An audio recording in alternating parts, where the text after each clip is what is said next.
طيب ممكن برضو تكلمنا عن الإحباط اللي بيصيب بعض الشباب بسبب المشكلات الاقتصادية والتضخم وارتفاع التكاليف، إذا كان حابب يبدأ مشروع أو يبدأ فكرة معينة.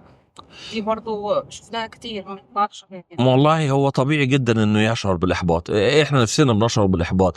احنا من ساعه ما بنفتح عينينا احنا كم الاخبار اللي بنسمعها عن المحيط الضيق اللي حوالينا، او المحيط الاكبر شويه، او على المستوى الصعيد العالمي، كلها اخبار لا تبشر بان هيبقى في انفراجه عالميه في القريب العاجل. وده يعني اكيد بيخلي الواحد عنده احباط. بس هي هنا رؤيتنا غلط. هو أنا مش مسؤول عما يحدث حولي، أنا مسؤول عن ما أقوم به. فهل معنى ان الدنيا صعبة وفي تحديات وفي مشاكل يعني جيوسياسية واقتصادية، معناها ان في ناس ما بتكسبش؟ معناها في ناس ما بتحققش احلامها؟ معناها ان في ناس ما بتطورش؟ لا طبعا في.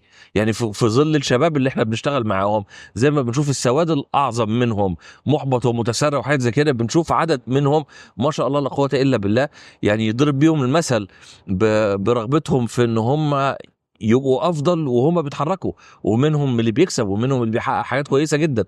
وده اللي بيخلينا ننتقي من الشباب دول من يصلح للعمل معانا.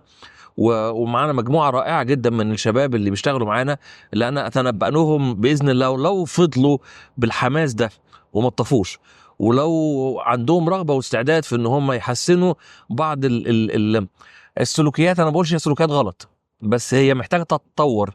أعتقد أن يحققوا حاجات في عنصر زمني. هنا قياس عنصر زمني بالنسبه لمين؟ يعني انا بالنسبه لي انا اشوف مثلا بعد 5 سنين ممكن الشباب دي يكون في حته تانية. ممكن يكونوا مستعجلين عاوزين سنه او 2.